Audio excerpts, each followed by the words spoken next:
तीक्ष्ण विष्णू वंदिता शहासुनो शिवसेना मुद्रा भद्राय राजते. मुद्रा शिवाजी राजाला, त्या रयतेच्या राजाला, त्याच्या भक्तीला जोड नव्हती, शौर्याला तोड नव्हती. तो अथांग होता सागरासमान, तो अथांग होता सागरासमान. ज्याचं छत्र म्हणजे आभाळासमान, ज्याचं छत्र म्हणजे आभाळासमान. त्याचे काळीज म्हणजे ज्याचे काळीज म्हणजे सह्याद्री, ज्याचे काळीज म्हणजे सह्याद्री, ज्याला शंभूचा अभिमान, ज्याला शंभूचा अभिमान. सन्माननीय व्यासपीठ, वंदनीय गुरुजन वर्ग व इथे जमलेल्या माझ्या बाल विद्यार्थी मित्रांनो, नमस्कार. माझे नाव द्रौपदी केशव घोडे. मी आज तुम्हाला शिवरायांविषयी 2 शब्द सांगणार आहे. ते तुम्ही शांततेने ऐकून घ्यावी ही माझी नम्र विनंती. सर्वप्रथम तुम्हाला सर्वांना शिवजयंतीच्या हार्दिक शुभेच्छा. वाघाच्या जबड्यात घालून यात, अहो वाघाच्या जबड्यात घालून यात, मोजून दात ही जात मराठ्याची, मोजून दात ही जात मराठ्याची. पान चाळून पान पवित्र इतिहासाची, पान चाळून पान आपुल्या पवित्र इतिहासाची. अरे हा इतिहास कोणी ऐरागैराने लिहिला नाही. हा इतिहास एका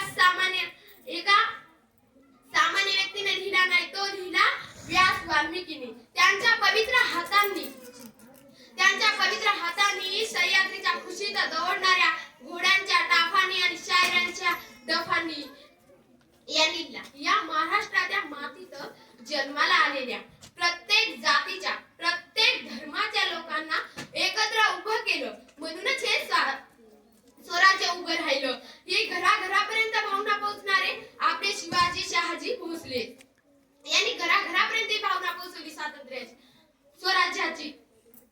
घराघरात आयांना वाटतं माझ्या पोटी असा शिवबा जन्माला यावा. या राजाचं नाव ऐकलं की आपलं रक्त खळखळून उठतं. या राजाचं नाव ऐकलं की आपलं रक्त खळखळून उठतं. या राजानं आपल्या जीवनातून सांगून टाकलं की आम्ही कोणाच्या मुंगीच्याही वाटेला जात नाही, कोणत्या एका लहान मुंगीच्याही वाटेला जात नाही. पण जर आमच्या कोणी वाटेला आलं ना, तर आम्ही सिंहाचे दात मोजायला सुद्धा माग हटत नाहीत किंवा घाबरत नाहीत. विधी विना मती गेली, मती विना गती गेली, गती विना विधी विना मती गेली, मती विना नीती गेली, नीती विना गती गेली, गती विना वित्त गेले, विधी विना श्रुत खचले. या एवढा अनर्थ एका विद्येने घडला, एवढा अनर्थ एका विद्येने घडला. या विद्येचे महत्त्व सांगणारे महात्मा ज्योतिबा फुले. मित्रांनो, आपलं मूल जन्माला आले, त्याचे बोबडे बोल शिकले की त्याला बोबाय शिकू नका. त्याला शिक्षणाची आवड लावा, त्याच्या शिक्षणाची आवड रुजवा त्याच्या मनात. त्याला शाळेत पाठवा. पहिल्यांदा अ येईल, आ येईल. त्या जिजाऊनी शिवरायांना आधी कृष्णाच्या, रामाच्या गोष्टी सांगितल्या. तुम्ही त्यांना अननस, आचं आई असं शिकवा आधी, नंतर तो घडेल. इतकं शिकवा. तुम्हाला माहित आहे शिवाजींनी औरंगजेबांचे बोट कापले, एवढं तर सगळ्यांनाच माहित आहे. पण याचा पुढचा इतिहास कोणाला माहितच नाही. ते इतिहास मी सांगते तुम्हाला. त्याचा पुढचा इतिहास, खान रोज आपल्या एक डायरी लिहायचा. त्याला रोज निशी असे म्हणतात. त्या डायरीत त्याने लिहिलेलं आहे की जेव्हा शिवाजीने औरंगजेबाची बोटे कापली तेव्हा दरबारात हाहाकार माजला होता. त्या हाहाकारात त्याची बहीण त्याच्यापाशी आली आणि त्याला म्हणू लागली, दादा खान गजब हो गया रे, गजब हो गया. ओ नराधम शिवा ने मेरी बेटी को उठा ले गया.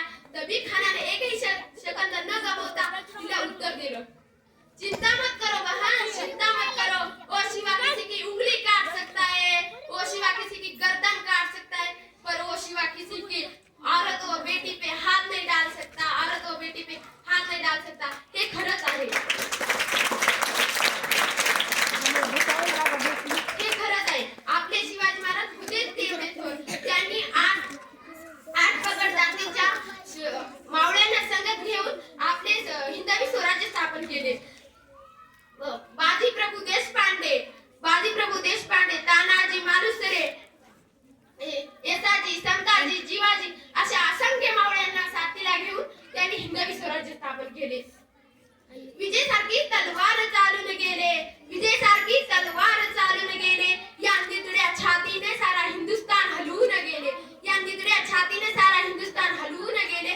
मुठभर मावळ्यांना घेऊन हजारो सैन्याला लढले, मुठभर मावळ्यांना घेऊन नंतर सैन्यांना लढले असा एकच माझा राजा शिवा घडून गेला. आता एक माझा राजा शिवा घडून गेला. हात तुटले तरी सैन्यांना झुंजत राहणारा तानाजी मालुसरे होऊन गेला. हात तुटले तरी सैन्यांना झुंजत राहणारा तानाजी मालुसरे होऊन गेला. तानाजी मालुसरे एकटा 2000 3000 सैन्याला लढत राहणारा आपला बाजीप्रभू देशपांडे होऊन गेला.